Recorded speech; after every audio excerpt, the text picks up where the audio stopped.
ಎಲ್ರಿಗೂ ನಮಸ್ಕಾರ. ಎಲ್ಲರೂ ಹೇಗಿದ್ದೀರಾ? Welcome back to my channel. ನಾನು ಸೌಮ್ಯ. ನಾಟಿ ಕೋಳಿ ಸಾರನ್ನ ಹೇಗೆ ಮಾಡೋದು ಅಂತೇಳಿ ನೋಡ್ಕೊಂಬರೋಣ. ಸ್ಟವ್ ಮೇಲೆ ಒಂದು ಬಾಣಲಿನ ಇಟ್ಕೊಂಡಿದ್ದೀನಿ. ಸ್ವಲ್ಪ ಎಣ್ಣೆನ ಹಾಕ್ಕೊಳ್ತಾ ಇದ್ದೀನಿ. ಹಾಗೆ ಹಸಿಮೆಣಸಿನ್ಕಾಯಿನ ಸೇರಿಸ್ಕೊಂಡಿದ್ದೀನಿ. ಹಾಗೆ 2 ಗೆಡ್ಡೆ ಬೆಳ್ಳುಳ್ಳಿನ ಸೇರಿಸ್ಕೊಳ್ತಾ ಇದ್ದೀನಿ. ನಂತರ ಶುಂಠಿನ ಸೇರಿಸ್ಕೊಂಡಿದ್ದೀನಿ. ಹಾಗೆ ಈರುಳ್ಳಿ ಮತ್ತು ಟೊಮೊಟೊನು ಕೂಡ ಸಣ್ಣದಾಗಿ ಕಟ್ ಮಾಡಿ ಹಾಕ್ಕೊಂಡಿದ್ದೀನಿ. ನಂತರ ಅದಕ್ಕೆ ಗಸಗಸೆನ ಸೇರಿಸ್ಕೊಳ್ತಾ ಇದ್ದೀನಿ. ಗಸಗಸೆನ ಈ ಚಿಕನ್ ಸಾಂಬಾರುಗಳಿಗೆ ಹಾಕೊಂಡ್ರೆ ತುಂಬ ಟೇಸ್ಟ್ ಕೊಡುತ್ತೆ ಸಾಂಬಾರು. ಹಾಗಾಗಿ ಗಸಗಸೆನ ಹಾಕ್ಕೊಳ್ಳಿ. ಹಾಗೆಯೇ ಒಂದು 2-3 ಚಕ್ಕೆ, ಹಾಗೆಯೇ ಒಂದೆರಡು ಲವಂಗನ ಸೇರಿಸ್ಕೊಂಡಿದ್ದೀನಿ. ನಾವು ಕ್ವಾಂಟಿಟಿ ನೋಡಿಕೊಂಡು ನಾವು ಖಾರನ ಹಾಕ್ಕೊಳ್ಬೇಕು. ನಾನಿಲ್ಲಿ 1.5 kg ಇತ್ತು ನಾಟಿ ಕೋಳಿ, ಹಾಗಾಗಿ ಅದಕ್ಕೆ ತಕ್ಕಂತೆ ಹಾಕ್ಕೊಂಡಿದ್ದೀನಿ. ನಂತರ ಕೊತ್ತಂಬರಿ ಸೊಪ್ಪನ್ನ ಹಾಕ್ಕೊಂಡು ಎಲ್ಲದನ್ನು ನೀಟಾಗಿ ಫ್ರೈ ಮಾಡ್ಕೊಳ್ತಾ ಇದ್ದೀನಿ. ಹುರಿದಿಟ್ಕೊಂಡಿರೋ ಅಂಥದ್ದನ್ನೆಲ್ಲದನ್ನು ಸ್ವಲ್ಪ ಹೊತ್ತು ಆರೋದಕ್ಕೆ ಬಿಟ್ಟು ನೆಕ್ಸ್ಟ್ ಅದನ್ನು ಜಾರ್ಗೆ ಹಾಕ್ಕೊಳ್ತಾ ಇದ್ದೀನಿ.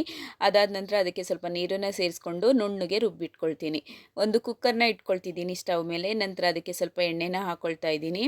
ಜಾರಲ್ಲಿರೋ ಅಂಥ ಖಾರನೆಲ್ಲದನ್ನು ಒಂದು ಪಾತ್ರೆಗೆ ಸೇರಿಸ್ಕೊಂಡಿದ್ದೀನಿ. ನಂತರ ಅದ್ರ ಒಳಗಡೆನೆ ಚಿಕನ್ನೆಲ್ಲ ಅದನ್ನು ಹಾಕಿ ಅದನ್ನು ಮಿಕ್ಸ್ ಮಾಡಿ ನಾನು ಕುಕ್ಕರ್ಗೆ ಸೇರಿಸ್ಕೊಳ್ತಾ ಇದ್ದೀನಿ. ಈ ರೀತಿ ಮಾಡೋದ್ರಿಂದ ಕೂಡ ಸಾಂಬಾರು ಟೇಸ್ಟ್ ಬರುತ್ತೆ. ಹಾಗಾಗಿ ಈಗ ಮಾಡ್ಕೊಂಡಿದ್ದೀನಿ. ನಂತರ ಅದಕ್ಕೆ ಎಷ್ಟು ಬೇಕು ನೀರು ಅಷ್ಟನ್ನು ಸೇರಿಸ್ಕೊಂಡು ಒಂದು 3 ವಿಸಲ್ನ ಕೂಗಿಸ್ಕೊಳ್ತಾ ಇದ್ದೀನಿ.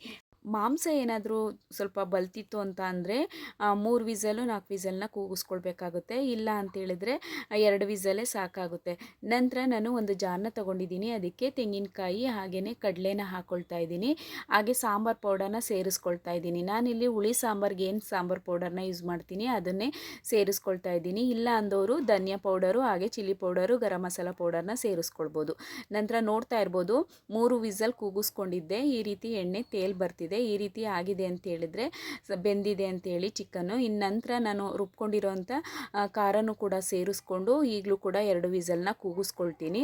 ಹಾಗೆ ರುಚಿಗೆ ತಕ್ಕಷ್ಟು ಉಪ್ಪನ್ನ ಸೇರಿಸ್ಕೊಂಡು 2 ವಿಸಲ್ನ ಕೂಗಿಸ್ಕೊಂಡ್ರೆ ನಾಟಿ ಕೋಳಿ ಸಾಂಬಾರು ರೆಡಿಯಾಗಿಬಿಡುತ್ತೆ. ಇದ್ರ ಜೊತೆಗೆ ಬಿಸಿಯಾಗೆ ಮುದ್ದೆ ಮಾಡಿಕೊಂಡ್ರೆ ತುಂಬ ಚೆನ್ನಾಗಿರುತ್ತೆ.